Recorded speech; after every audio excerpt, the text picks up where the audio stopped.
Good morning mga kababayan at kumusta po sa lahat ng ating mga kababayang Pilipino na nakatira sa iba't ibang dako po ng daigdig dahil sa ngayon scattered na po ang mga Filipinos.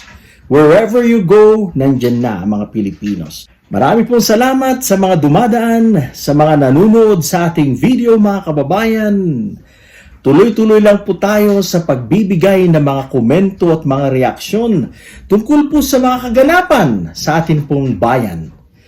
Dahil tayo po ay isang concerned citizen, tinututukan po natin kung ano yung mga pangyayari at nilalabanan natin ang mga masasamang elemento ng ating bansa. Dahil nais nga po nating gumanda ang ating bansa, nais po nating makabangon dahil pinahirapan ng ating bayan mga kababayan.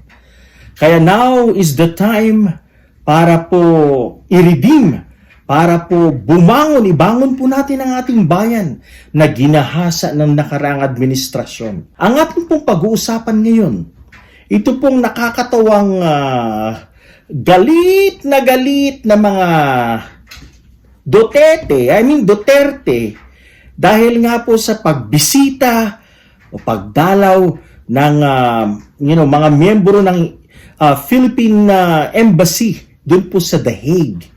Dahil po dito, galit na galit itong pamilya Duterte. Galit na galit po sila, lalong-lalo na si VP Sara Duterte mga kababayan. Ganun na rin ang kanyang mga kapatid, si Pulong at iba pang mga kapatid. Galit po sila. Yan.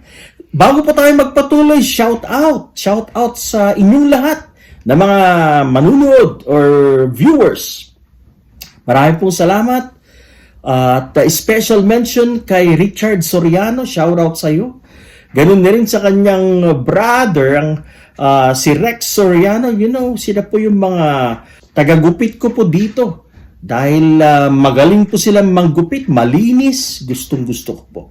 Alright, anyway mga kababayan, balikan na po natin ang ating topic.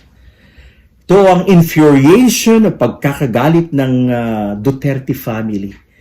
Dahil nga sa pagbisita ng ating mga kinatawan ng embahada ng Pilipinas to ICC or to The Hague sa the Netherlands mga kababayan. Binisita po si Digong Duterte sa kanyang detention center sa The Hague mga kababayan. At dito, galit na galit si Sara Duterte at ang kanyang mga kapatid. Yan mga kababayan, hindi ko po alam kung bakit po sila galit na galit mga kababayan. Ano ba ang rason bakit nila ikakagalit? Binibisita lang. They're trying to check kung kumusta ang Pangulo, yan lang. Dahil si former President Digong na isa pa rin Pilipino. Of course, doon po mga embahada, it is their responsibility to safeguard, to make sure na okay yung kanilang mga tao sa iba't ibang lugar, iba't ibang bansa. Kada bansa po, mayroon pong mga naka-assign na ito po yung mga opisyal ng gobyerno na tumitingin po sa welfare at safety ng ating mga kababayan.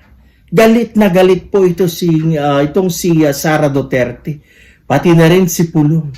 Ano kaya? Bakit po sila galit na galit? Meron bang itinatago?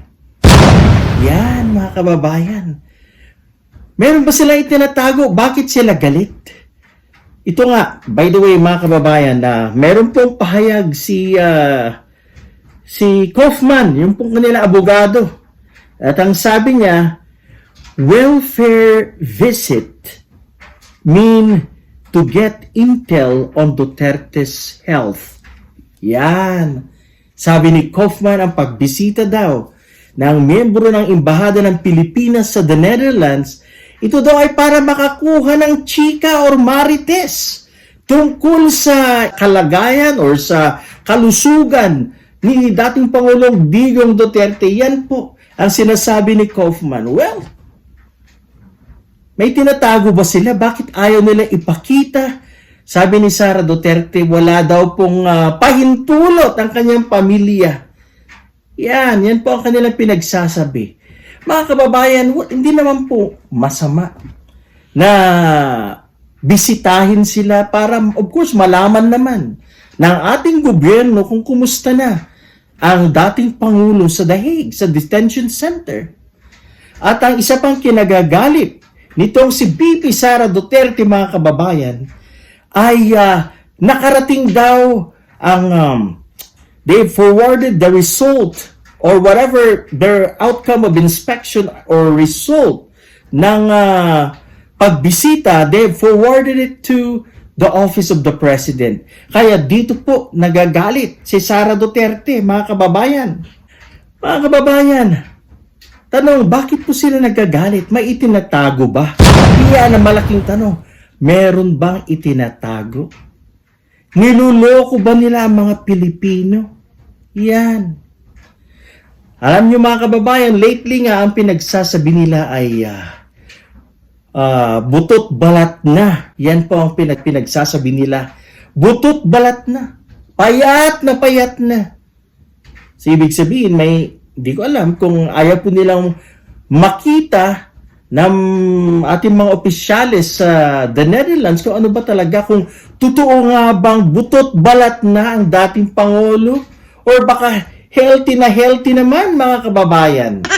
Yan. So, malalaman po natin ang katotohanan dahil yan nga po ang pinapaikot po nila na payat na. Alam niyo po, taktika po nila ito dahil awa ang habol po nila dito.